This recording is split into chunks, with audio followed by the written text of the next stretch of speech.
Let's open this up. I want to first begin with Dr. Anand Ranganathan and some non-political players. I don't want to go straight into the political debate.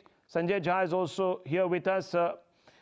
We have other proxies also from the Congress party, or at least those who represent the Congress party point of view.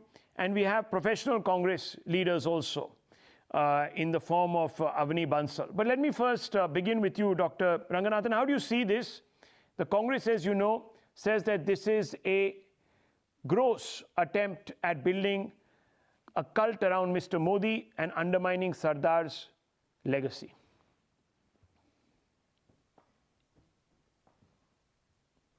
Yeah, good evening, Rahul. You know, with approving or accepting a stadium bearing his name, Narendra Modi has dishonored not so much Sardar Patel's legacy, but rather, ironically, his own.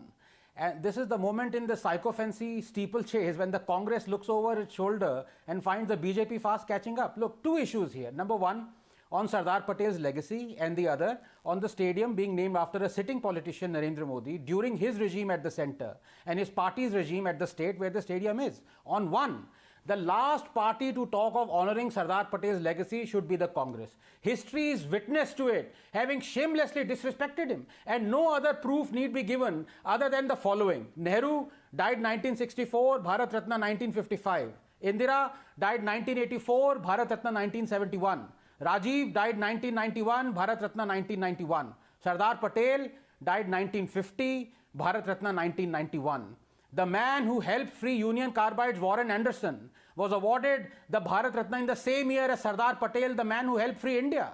They should read V. Kurian's book on how shabbily Sardar's daughter Maniben was treated by Nehru and the Congress. They should read Tara Sinha's book on how Nehru advised Rajendra Prasad, the President of India, to not attend Patel's funeral. They should read MKK Nayar's book to know how Nehru abused Patel and called him a communalist. It took 2 wars, 100 million deaths in 60 years for 50 states and 400 million people of Europe to realize a union. That too a fragile one that is breaking up now. Sardar Patel united 565 states and 400 million diverse people in 6 months. That was the man he was. And Congress never recognized this, never gave this man his due. And I don't think Sardar's legacy is being disrespected here, especially by someone who planned and built the world's tallest statue in Sardar's honor and named the entire sports complex after him. Now to point number 2, very briefly, Rahul. Naming the stadium on Modi was entirely avoidable. It is shocking and disappointing that someone who has mocked the Congress for naming not only 49 stadiums and tournaments, but also almost every moving or stationary thing on Nehru, Indira, Rajiv and Sanjay should indulge the same. It reeks of narcissism if Modi approved of it, or sycophancy if he didn't. Either way, it reflects terribly on him and his party, and this decision should be taken back. If you cannot see through a narcissist or a sycophant, you too are one. Rahul, please give me 30 seconds.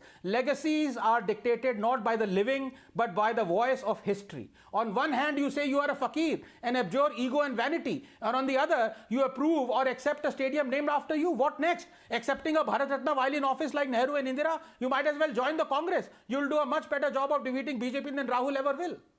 Well, you can quibble about the cult of personality and the perpetuation of it, but you certainly can't accuse the BJP or the NDA of treating Patel's legacy shoddily. That, in sum, is what Dr. Anand Ranganathan has